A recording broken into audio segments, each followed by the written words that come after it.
Hey guys, so last video we covered the theory of gradient descent and linear regression, how linear regression works, what is the cost function of linear regression, what is the purpose of linear regression, how we find the derivatives of the cost function to do gradient descent, and how we train the model. It was all theory, right? So now in this video we are going to implement gradient descent from scratch using no libraries except matplotlib to plot the data, but other than that no other libraries. We will train linear regression from scratch spelled out in Python. So we already covered the theory of linear regression in the last video, and this video I'm going to walk through the actual implementation that I wrote in a Jupyter notebook. I'll explain every cell, every line. You don't need to code along, just watch, understand and steal the code for your own projects and understand the code. The link for the code is in the description, you can check it out. So first I installed matplotlib using UV, which is just an extremely fast Python manager. UVR matplotlib installs it, that's it. If you use pip, just run pip install matplotlib instead, that's the same thing. That's all we need for dependencies. Next, here's our data set. Here's our data set. 20 houses and the areas are in square feet, 60 to 2500. The prices are in dollars, 148,000 to 463,000. These are made up, but they follow a realistic trend. Bigger house, higher price, and they are in a line, as we will see later. Then I normalize the data.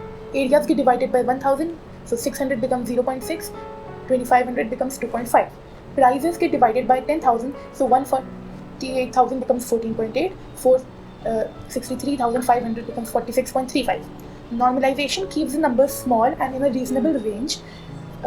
Because the computations, they add up fast. The square numbers, we find gradients, we do gradient descents, so the computations add up fast and the numbers get really big really quick. So this helps gradient descent converge faster and not give any errors because the numbers are getting too large. So now this cell, we use matplotlib inline, and I'm going to use a dark background style for the plots, just looks better on camera and I like it. And inline mode keeps the plots embedded in the notebook, and we import matplotlib to plot the data. So now let's plot the data itself. Let's look at the data. A scatter plot of the area against price. You can see the clear linear relationship. As area goes up, price goes down. Our job is to find the line that best fits these points. Alright, now we import randint from Python's standard library to just get some random numbers. It's not that big of a deal, and it's part of Python standard library. And here's the model class. It's small and simple. We studied this last video.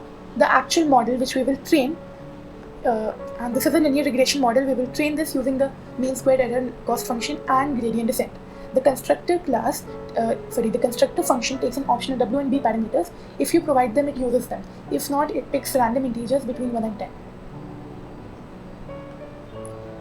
Okay, so then the forward method is just y equals x times w plus b. That's the equation of linear regression, that's the model. For any input x, it computes the prediction using these two tunable parameters w and b. And if you remember a bit of algebra from school, that is just a line. W controls the slope of the line and b controls where it intercepts the x-axis. Now we define the cost function. It takes the model, the input data x and the actual price is y. First, it computes predictions for every data point using the forward method y hat. Then for each point, it computes the error, prediction minus actual, squares it, sums them all up. Then divides by 2m, that's the mean squared error divided by 2. Division by 2 is just to make the derivative cleaner later. This function tells us how wrong our current w and b are. If you're feeling confused, just move back to the last video, watch it, understand it, and then you'll get this video. So now let's test our MSE loss function. We define a model and we test the loss function and it gives us a loss value. So it works. That's our starting point. This value of 167 is our starting point.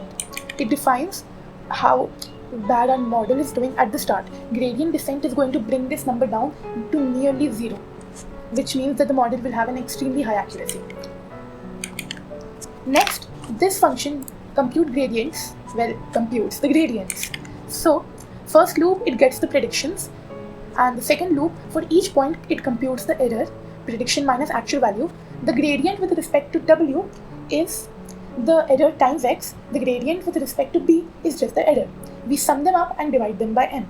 These gradients, dj by dw, which is the derivative of the cost function with respect to w, and dj db, the derivative of the cost function with respect to b, tell us how we should change our current values of w and b, the slope of the cost function at our current w and b. If dj dw is positive, it means increasing w increases the cost, so we should decrease w. If it's negative, increase w. Next, gradient descent, the final function that ties it all together. This is the gradient descent loop. For each step, we compute the gradients using the function we just saw, and every 500 steps, we print the current cost so we can see the progress, append the cost to our list so we can plot it later, and then update w and b, subtract the learning rate times the gradient. That is the actual gradient descent step being implemented and in Python. This moves us downhill on the cost surface. So you can imagine the cost function plot to be sort of like a bowl in 3D space, with w and b being the x and y coordinates and the cost being the z coordinate.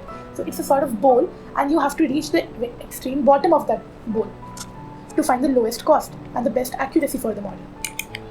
So now we run the gradient descent function, and it's training the model, and as you can see in the start, the cost is extremely high. That means the model is performing very poorly, and slowly gradient descent brings the cost down to nearly zero, and then it stagnates because the accuracy can't get higher than that, but it is slowly decreasing if you look carefully.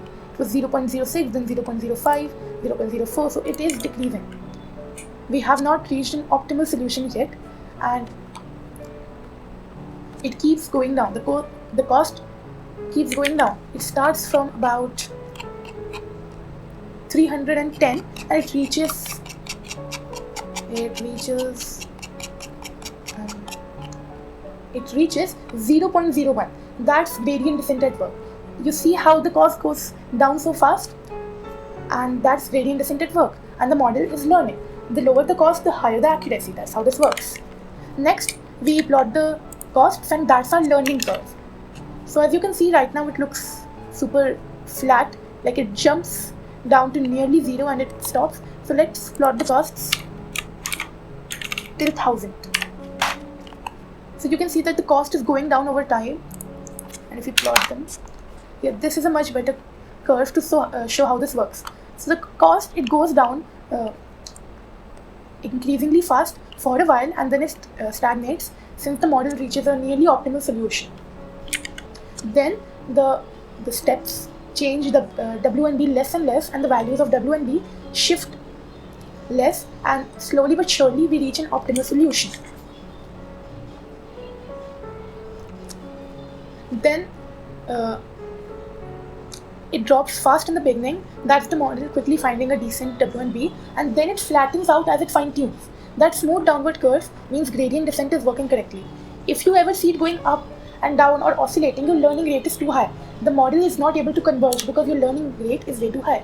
The model keeps jumping between unoptimal solutions. So that's the implementation: a model class, a cost function, a gradient function, and a gradient descent loop. The entire thing is about 40 lines, and these same ideas define a model, compute a loss, compute gradients, grade parameters. This is the foundation of every neural network. The only difference is scale. ChatGPT, Fable 5, Mythos, Gemini, every model follows this same basic principle. The only difference is in architecture and in scale. If you want the full notebook, it's linked in the description. Next video, we're building a neural network from scratch. See you then.